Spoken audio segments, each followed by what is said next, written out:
Celebrate while we're in celebratory mood. These NHS one-stop shops, I read, have delivered over 1 million checks and tests since the rollout began.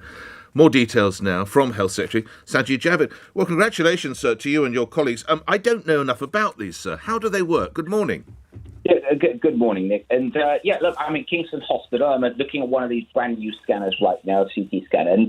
And what we are referring to there is all part of our plans to deal with the COVID backlogs. You know, the billions that we're investing, part of that is going into these new, what we call the community diagnostic centres. So they're, as you say, there's these one-stop shops for tests and checks and scans like CT scans, MRI scans, ultrasounds and things like that, which make up, by the way, a majority of the waiting list. And they're in convenient locations. And they're delivering already. We've opened 90 of these across England already.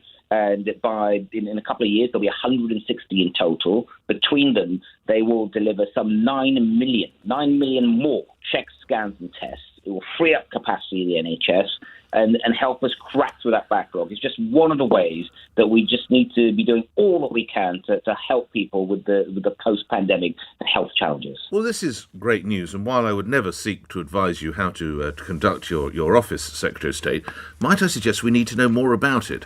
Would you like to speak to LBC about an advertising campaign? Because I don't think, respectfully, the message is out there. People don't know about this, Mr. Javid. Well, you know what happens, Nick, is that unlike you, I come onto these media programs and stuff, and they let me talk about health and care because they recognise I'm the Health and Social Care Secretary. Yes. Do you know what some people have been doing today? No. Is I've come on to talk about this. They've been asking me about all this speculation about leadership elections and vote to come. And I told them, LBC, Nick will never do that. You wait to see. He will just ask me about what people care about. Yes, indeed. If we could just take the word never out of that conversation. But can there be, in all seriousness, can there be a campaign? Because this does sound a huge step forward. There's going to be 100, I assume, around England and Wales, just to clarify that. But don't you think you do need to let patients know more about it? In all honesty, Mr. Javid.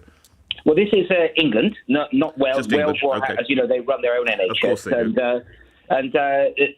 It is. You're absolutely right. It is important that people know about them, so that they know that they feel comfortable coming forward. If you have any health problems, issues, if you're scared about something, we're also launching this week, for example, a Don't Be Scared Around Cancer campaign. That if you think you might have some of the symptoms, the best thing is to do is to get checked up as quickly as possible. You may not have it at all, put your mind at rest, but if you do, early diagnosis is the most important thing.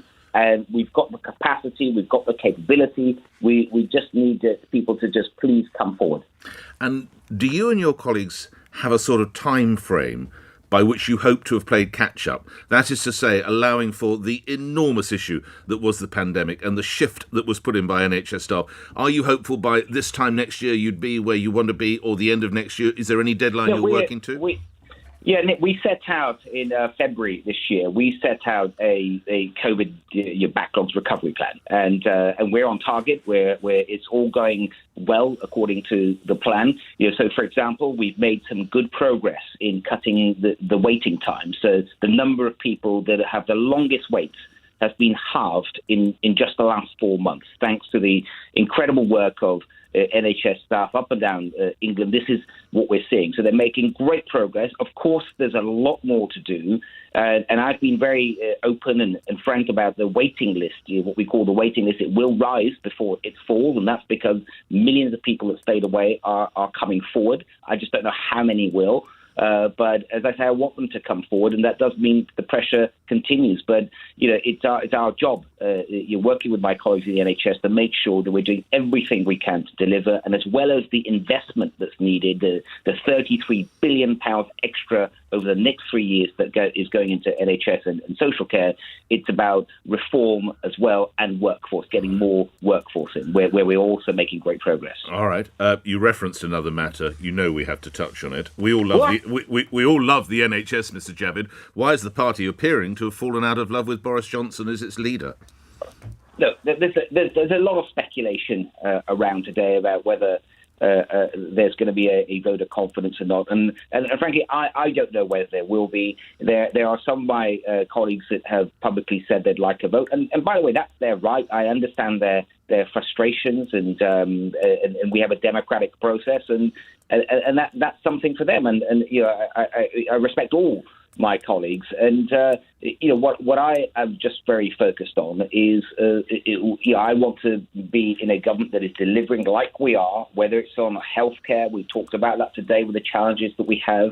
In the past, you rightly talked about the cost of living challenges that so many people are facing, and the government has responded decisively to that. We've got war in the continent of Europe, and the UK has led in defending our ally Ukraine in that. Indeed. So there's a lot of challenges out there, and I think what people want to see is a government that is just fully focused on getting on with the job. Indeed, but in a space of a couple of years, from an 80-seat majority to a vote of no confidence, what lies behind that catastrophic decline in fortune?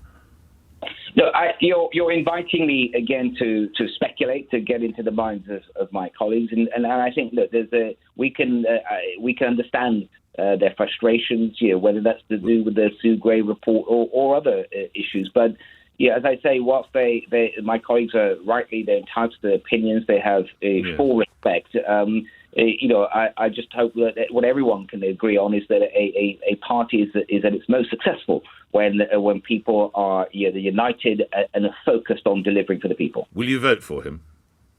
Of course. Yes, I will. So there will be a vote of no confidence then? If there's a vote. I mean, I don't know. That's a decision for my colleagues, and we're here from Sir Graham Brady.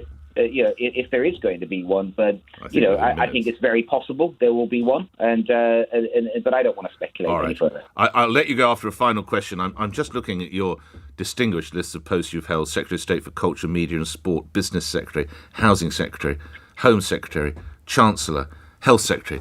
There's only one post really missing there, Mr. Javid. Were the ball to come out of the back of the scrum, Mr. Javid, would you be interested in running as leader of the Conservative Party? Look, I am very happy and privileged, I must say, to be doing the job that I have. I'd say this is the most important job I've had after a pandemic, to have the privilege of dealing with health and care challenges. That is what I want. Grateful for your time, and well done, these one-stop shops. Be sure to acquaint yourself with where you can go in England, of course, in England for the NHS, more than 100 on the way. Sajid Javid, thank you for your time.